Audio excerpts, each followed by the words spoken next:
साई सच्चरित्र एक पवित्र ग्रंथ है जो शिरडी के महान संत श्री साई बाबा के जीवन, उनके चमत्कारों, शिक्षाओं और भक्तों के साथ उनके संबंधों का जीवंत चित्रण प्रस्तुत करता है। इस ग्रंथ की रचना श्री हेमाड पंत गोविंद रघुनाथ दबोलकर ने साई बाबा की आज्ञा और प्रेरणा से की थी। साई बाबा का जीवन प्रेम, करुणा, त्याग, सच्चाई और ईश्वर भक्ति का आदर्श उदाहरण है।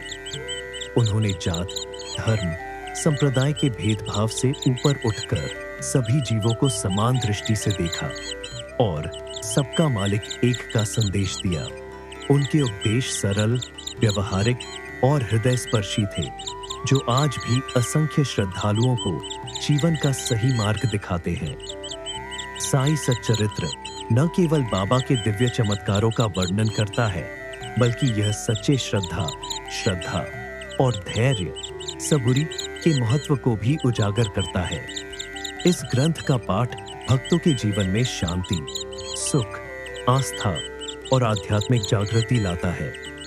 ऐसा माना जाता है कि श्रद्धा एवं नियम पूर्वक इसका पठन करने से सभी दुखों का निवारण होता है और साईं बाबा की कृपा प्राप्त होती है। इस ग्रंथ की हर पंक्ति बाबा की करुणामयी दृष्टि का आभास कराती है और पाठक को बाबा के सान्निध्य का अनुभव कराती है। यह न केवल एक कथा है, बल्कि आत्मा के शुद्धिकरण और ईश्वर प्राप्ति की एक अमूल्य साधना है। अध्याय 1, गेहूं पीसने की कथा तथा उसका तात्पर्य। पुरातन पद्धति के अनुसार श्री हेमाड पंत श्री साई सच्चरित्र का आरंभ वंदना करते हैं।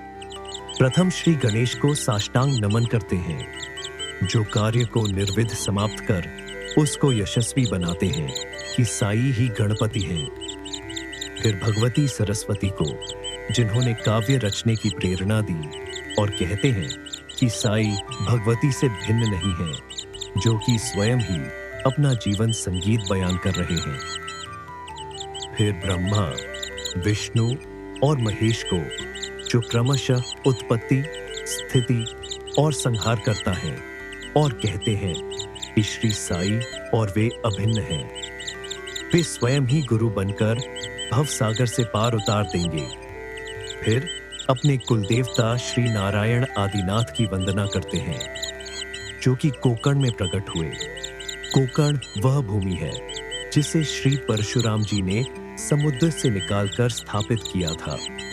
तत्पश्चात वे अपने कुल के आदि पुरुषों को नमन करते हैं। फिर श्री भारद्वाज मुनि को, जिनके गोत्र में उनका जन्म हुआ।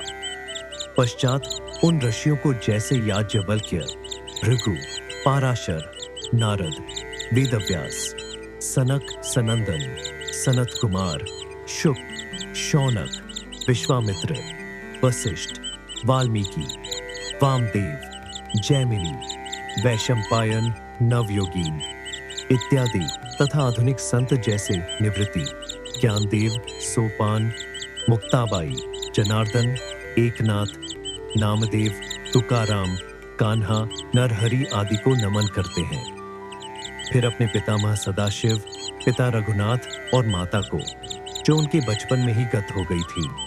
फिर अपनी चाची को, जिन्होंने उनका भरण पोषण किया, और अपने प्रिय ज्येष्ठ भ्राता को नमन करते हैं।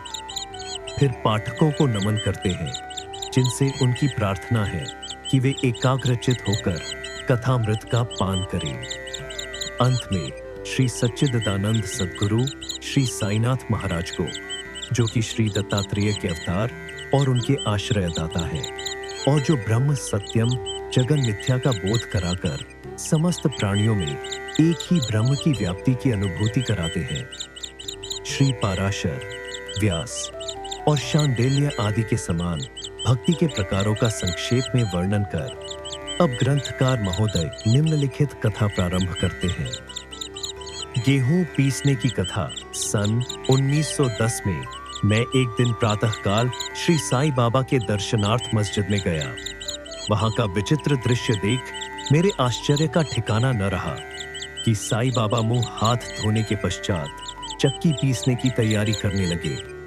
उन्होंने फर्श पर एक टाट का टुकड़ा बिछा, उस पर हाथ से पीसने वाली चक्की में गेहूं डालकर उन्हें पीसना आरंभ कर दिया। मैं सोचने लगा कि बाबा को चक्की पीसने से क्या लाभ है। उनके पास तो कोई है भी नहीं और अपना निर्वाह भी भिक्षावृत्ति द्वारा ही करते हैं।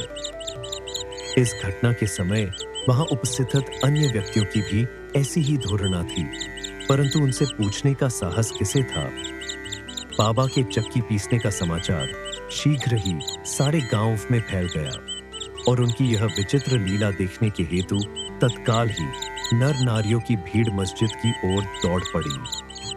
उनमें से 4 निडर सितरियां भीड़ को चीरता हुई ऊपर आई और बाबा को बलपूर्वक वहां से हटाकर हाथ से चक्की का खूंटा छीनकर तथा उनकी लीलाओं का गायन करते हुए उन्होंने गेहूं पीसना प्रारंभ कर दिया। पहले तो बाबा क्रोधित हुए, परंतु फिर उनका भक्ति भाव देखकर वे शांत होकर मुस्कुराने लगे। पीसते पीसते उन सितरियों के मन में ऐसा विचार आया कि बाबा के न तो घर-द्वार है और न इनके कोई बाल बच्चे हैं तथा न कोई देखरेख करने वाला ही है। वे स्वयं भिक्षावृत्ति द्वारा ही निर्वाह करते हैं, अतः उन्हें भोजन आदि के लिए आटे की आवश्यकता ही क्या है। बाबा तो परम दयालु है, हो सकता है कि यह आटा वे हम सब लोगों में ही वितरण कर दें। इन्हीं विचारों में मगन रहकर गीत गाते गाते ही उन्होंने सारा आटा पीस डाला। तब उन्होंने चक्की को हटाकर आटे को 4 समान भागों में विभक्त कर लिया और अपना अपना भाग लेकर वहां से जाने को उघत हुई। अभी तक शांत मुद्रा में निमग्न बाबा तत्क्षण ही क्रोधित हो उठे और उन्हें अपशब्द कहने लगे। सितरियों, क्या तुम पागल हो गई हो? तुम किसके बाप का माल हड़प कर ले जा रही हो? क्या कोई कर्जदार का माल है जो इतनी आसानी से उठाकर लिए जा रही हो? अच्छा, अब एक कार्य करो कि इस आटे को ले जाकर गांव की मेंढस सा दिए सीमा और बिखेराओ। मैंने शिरडी वासियों से प्रश्न किया कि जो कुछ बाबा ने अभी किया है उसका यथार्थ में क्या तात्पर्य है। उन्होंने मुझे बतलाया कि गांव में विषूचिका हैजा का जोरों से प्रकोप है और उसके निवारणार्थ ही बाबा का यह उपचार है।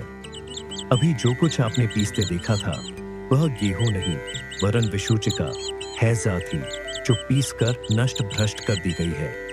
इस घटना के पश्चात सचमुच विषूचिका की संक्रामकता शांत हो गई और ग्रामवासी सुखी हो गए। यह जानकर मेरी प्रसन्नता का पारावार न रहा। मेरा कौतूहल जागृत हो गया। मैं स्वयं से प्रश्न करने लगा कि आटे और विषूचिका हैजा रोग का भौतिक तथा पारस्परिक क्या संबंध है, इसका सूत्र कैसे ज्ञात हो। घटना बुद्धिगम्य सी प्रतीत नहीं होती। अपने हृदय की संतुष्टि के हेतु इस मधुर लीला का मुझे 4 शब्दों में महत्व अवश्य प्रकट करना चाहिए। लीला पर चिंतन करते हुए मेरा हृदय प्रफुल्लित हो उठा और इस प्रकार बाप का जीवन चरित्र लिखने के लिए मुझे प्रेरणा मिली। यह तो सब लोगों को विदित ही है कि यह कार्य बाबा की कृपा और शुभ आशीर्वाद से सफलतापूर्वक संपन्न हो गया। आटा पीसने का तात्पर्य शिरडी वासियों ने इस आटा पीसने की घटना का जो अर्थ लगाया वह तो प्रायः ठीक ही है, परंतु उसके अतिरिक्त मेरे विचार से कोई अन्य भी अर्थ है। बाबा शिरडी में 60 वर्षों तक रहे और इस दीर्घ काल में उन्होंने आटा पीसने का कार्य प्रायः प्रतिदिन ही किया। पीसने का अभिप्राय गेहूं से नहीं वरन अपने भक्तों के पापों, दुर्भाग्यों, मानसिक तथा शारीरिक तापों से था। उनकी चक्की के 2 पाटों में ऊपर का पाट भक्ति तथा नीचे का कर्म था।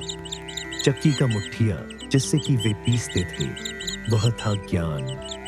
बाबा का दृढ़ विश्वास था कि जब तक मनुष्य के हृदय से प्रवृत्तियां, आसक्ति, घृणा तथा अहंकार नष्ट नहीं हो जाते, जिनका नष्ट होना अत्यंत दुष्कर है, तब तक ज्ञान तथा आत्मानुभूति संभव नहीं है।